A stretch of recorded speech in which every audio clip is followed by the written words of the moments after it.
Good morning বন্ধুরা। সকালবেলা উঠে পড়েছি। সকালবেলা না, এখন বাজে 7টা। তো উঠে পড়ে আমি বললাম ঘরদোরগুলো গুছিয়ে নিই, গুছিয়ে পরিষ্কার করে নিই। ছেলে শুয়ে আছে, আমি সব ঘরদোর পরিষ্কার করে গুছিয়ে একদম নিচের দিকে নেমে যাবো, নিচের ঘরের দিকে। ওপরে আর সারাদিন আসবো না, ওপরে প্রচুর গরম। আর কালকে কিছু জামা কাপড় মাখানো হয়েছিল গরম জল করে। আমরা বন্ধুরা রাত্রে মাখিয়ে দিয়ে শোবার সময় গরম জল করে, আর সকালবেলা কেচে দিয়ে ছাতে দিয়ে চলে যাই। আর নিচেতেই থাকি, আমরা উপরে আসি না, নিচের ঘরেই থাকি। সকালবেলা ঘর দৌড় সব ভালো করে গুছিয়ে নিলাম। কালকে মুছেছিলাম পরিষ্কার করে, আজকে আর মোছার ক্ষমতা নেই। জানাই তো বন্ধুরা, শরীর ভালো না, সর্দি বসেছে, এইগুলো ব্যথা, এইগুলো টনটন করছে প্রচুর। তো হয়ে গেছে ঘরদোর গুছানো। আর উপরে যাব, উপরে ফুল গাছগুলো জল দেবো। নিচেরগুলো একতলার ছাদেরগুলো তোমাদের দাদা দিয়ে দিয়েছে, আর উপরেরগুলো আমি দেব।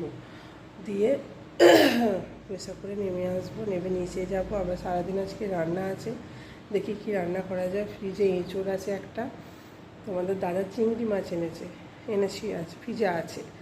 দেখি ওই রান্না করব, একটু আমের টক করব, এই করব, আর কিছু করব না।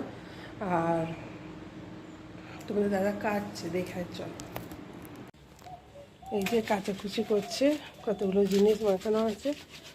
আর এই যে দেখো আমার বাগান।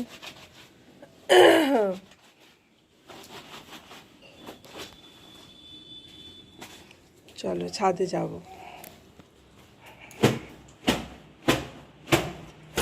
আমার হয়ে গেছে জানলে, তো ওপরটা পরিষ্কার হয়ে গেছে। চলো উপরে যাই। উপরে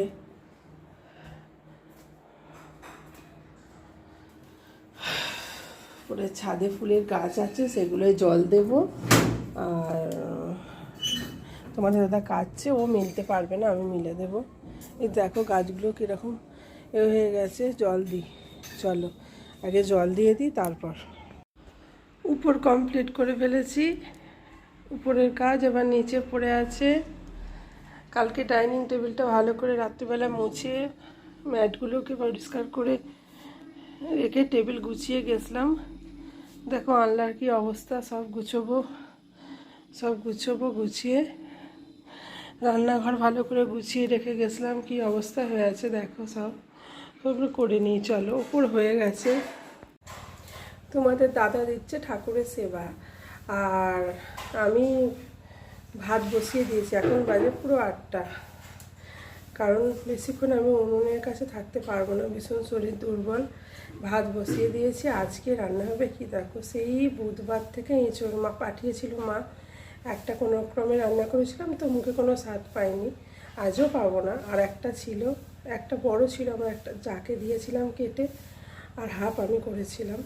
আর একটা গোটা আছে, সেটা আজকে রান্না করব। তোমাদের দাদা চিংড়ি মাছ এনেছে খাবে বলে, তো সেটা দিয়ে রান্না করব। ভাত বসিয়ে দিয়েছি। আর দুটো করলা আছে, করলা দুটো ভাতে দেব। আর তোমাদের দাদা বলছে দুটো ছোট আলু ভাজা খাবে, মানে খোলা শুদ্ধ আলু। আমাদের এখানে ছোটো ছোটো আলু খুব ভালো লাগে পোস্ত দিয়ে, মৌরি দিয়ে ভাজা খেতে। তো বলছে ভাজা খাবো, তো সেই রান্না হবে আজকে। দেখো এই যে এঁচোড়টা আছে, আম দুটো আছে, ভুলে গেছিলাম, আম দুটো আছে, চাটনি করে রাখবো। এখন 3 দিন হয়ে যাবে আমাদের। হ্যাঁ, তো চাটনি করে রাখবো। এই যে এই রান্না হবে। আর মাছ তো কালকে দেখিয়েছিলাম, চিংড়ি মাছগুলো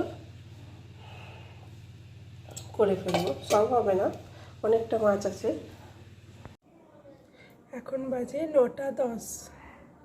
আমার রান্না হয়ে গেছে, আর টিফিন খাওয়া এখনও হয়নি, ওষুধও আছে, বাকি খেতে হবে। তোমাদের দাদা গেছে একটু বাজার করতে, দুধ ফুধ ফুরিয়ে গেছে, ওগুলো আনতে গেছে। আর চলো কি রান্না করেছি তোমাদের দেখিয়ে দিই, তারপর টিফিন খাওয়া হবে। টিফিনে হবে আলুর তরকারি আর মুড়ি। আলুর তরকারি অল্প কালকে ছিল, আর দুটো আলু সেদ্ধ ভাতে দিয়েছিলাম, তো এই হবে। এই যে দেখ, আলু করলা ভাতে দিয়ে ভাত হয়েছে। আর হয়েছে আমের চাটনি, 3 দিন হয়ে যাবে, যা চাটনি আছে হয়ে যাবে। আর হচ্ছে এঁচোড় চিংড়ি। দেখেছো বন্ধুরা, এঁচোড় চিংড়ি হয়েছে। চলো, আর এই মিষ্টি ফিষ্টি আছে, সব জলখাবারে সব মুড়ির সাথে সব খাওয়া হয়ে যাবে। কি ভিডিও বানাবো, সব সময় শুয়ে আছি, তো ভিডিও বানাবো কী করে, ভিডিও বানাতে পারছি না বন্ধুরা। তোমরা কেমন আছো আমি মনে হয় জিজ্ঞাসাই করিনি। যাই হোক, তোমরা কেমন আছো কমেন্টে জানাবে। ভালো থেকো। আর অতিরিক্ত গরম, ঠান্ডা জল খাওয়া, বারবার স্নান করা কি গা ধোয়া, তার জন্য এই শরীর খারাপ সবারই হচ্ছে এখন, জ্বরটা সবারই হচ্ছে। আর আমি শুয়ে আছি তো আমার ঘরে খাওয়া দাওয়া সব বন্ধ। আমার ছেলে তো কিছু খায়নি, খালি দুপুরবেলা দুটো খাচ্ছে, রাত্রে দুটো খাচ্ছে, তারপর মাঝখানে জোর জবরদস্তি খাওয়াচ্ছি, এই হলো ব্যাপার। আর তোমাদের দাদা তো খেয়ে টিফিন নিয়ে কাজে বেরিয়ে যায়, আবার রাত্রে এসে খায়। সংসারে মেয়েরা যদি অচল হয়ে পড়ে, সংসারের গাড়ির চাকা কিন্তু থেমে যায়। আজকে আমি ভালোভাবে বুঝতে পারছি। আমার একটানা শরীর খারাপটা অনেকটা হয়েছে, আর একা সংসার হলে যা হয়, একা সংসারে কেউ ধরবার করবার কেউ থাকে না।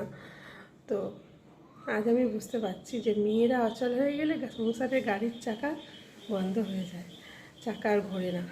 তো যাই হোক, চলো, আর কি বলবো, এটা তোমরা সবাই সংসারী মানুষ যারা, তোমরা সবাই জানো, কিছু বলার নেই। বড্ড চাপ হয়ে যায়, আমার ঘরের কাজ বড্ড চাপ হয়ে যায় বন্ধুরা। উপরের ঘরদোর পরিষ্কার, নিচের ঘরদোর পরিষ্কার, তারপর রান্নাঘর, বারান্দা, মানে বড্ড চাপ হয়ে যায়। সকালে উঠে হাইফাই করে রান্না করা, তারপর আমি পড়াই, তাদেরকে পড়ানো, আবার এইসব কাজ করা। তারপর ছেলে, যদি আমি কিন্তু ওকে খেতে না দিই, ও হাজার খিদে পেলেও বলবে না যে আমার খিদে পেয়েছে, খাবেও না। আমার সাথে আমি কখন বিছানা থেকে উঠবো তখন খাবে। বুধবার দিন, বৃহস্পতিবার দিন সারাদিন কিছু খায়নি, আমি খাইনি, ও খায়নি। দুপুরবেলা ডাক্তারখানা থেকে এসে আমি দুটো ভাত খেয়েছি, ও দুটো অল্প কটা খেলো, খায়নি। মানে বৃহস্পতিবার ভালো খাওয়া দাওয়াই হয় না আমাদের ঘরে। আর তোমাদের তো বেরিয়ে যায়, টিফিন নিয়ে যায়, ও অতটা বুঝতে পারে না। আর ইউটিউব করছি তো, ইউটিউবে লাইভ করছি, ভিডিও বানাচ্ছি, বড্ড চাপ হয়ে যাচ্ছে বন্ধুরা, খুব চাপ হয়ে যাচ্ছে।